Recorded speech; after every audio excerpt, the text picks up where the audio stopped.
Pandian store serial next promo என்ன மாதிரியான twist ஆக்க போகுதுன்னு பார்க்கலாம்.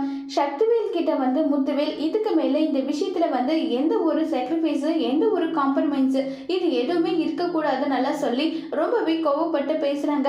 அண்ணன் என்னென்ன இப்படி எல்லாம் நீ பேசிட்டு இருக்க, பின்ன என்னடா பேசுறது, நீ நடந்துக்கிற விதம் எப்படி இருக்கு தெரியுமா நல்லா சொல்லி ரொம்பவே கோவப்பட்டு பேசிக்கிட்டு இருக்காங்க.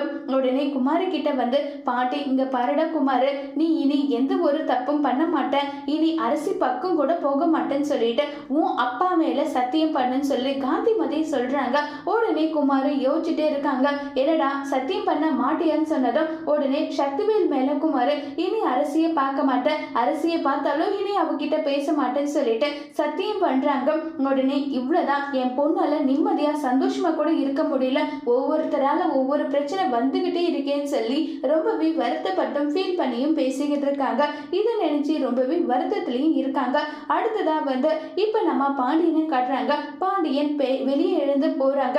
வெளியே எழுந்து போனதுமே உடனே கோமதி அங்க என்னங்க எதுக்காக வெளியே போறீங்க, கடைக்கு போறீங்களா, இன்னைக்கு ஒரு நாள் கடைக்கெல்லாம் போகாதீங்கன்றாங்க. நீங்க எல்லாரும் என் மேல வச்சிருக்க மதிப்பு மரியாதை எல்லாமே உண்மைனா நீங்க யாரும் என் பின்னாடி வராதீங்கன்னு சொல்லிட்டு பாண்டியன் அரசி கூட எந்த அளவுக்கு ஹாப்பியா சந்தோஷமா இருந்தாங்க, அரசி பாண்டியன் மேல எந்த அளவுக்கு கேரா இருந்தாங்க, இது எல்லாமே நினைச்சு ரொம்பவே பயங்கரமா வருத்தப்பட்டு கதறி அழுதுட்டு இருக்காங்க பாண்டியன். இவ எனக்கு இப்படிப்பட்ட நம்பிக்கை துரோகம் பண்ணிட்டாலேன்னு சொல்லிட்டு பாண்டியன் ரொம்பவே வருத்தத்துல இருக்காங்க. இதை நினைச்சு இப்ப நம்ம கோமதி எப்படி எல்லாமோ கனவு கண்டிருந்தாரு தெரியுமா, அரசியோட கல்யாணத்தை இப்படி பண்ணணும், ஊர் ஜனம் ஒட்டு மொத்தமும் கூப்பிடணும், அப்படி இப்படின்னு சொல்லிட்டு 1008 கனவுல இருந்தாங்க. அந்த கனவு எல்லாத்துலயுமே மண்ணள்ளி போட்டுட்டாலே இவன் சொல்லிட்டு எல்லாம் பேசுறாங்க. உடனே அரசி அழுதுட்டு இருக்கிறாங்க. சமாதானம் பண்ணிட்டு இருக்காங்க. இந்த பக்கம் மீனா, எனக்கு இவ்வளவு நேரம் ஆயிட்டோம், மாமா வரல, நீங்க போயிட்டு முதல்ல என்ன ஏதுன்னு பாருங்க, பார்த்து அவரை கூட்டிட்டு வாங்க, ஏதோ ஒண்ணு பேசி சமாதானம் பண்ணி கூட்டிட்டு வாங்கன்னு சொல்லிட்டு அங்க மீனா சொன்னாரோ. உடனே செந்திலும் கதிரும் கிளம்பி போறாங்க.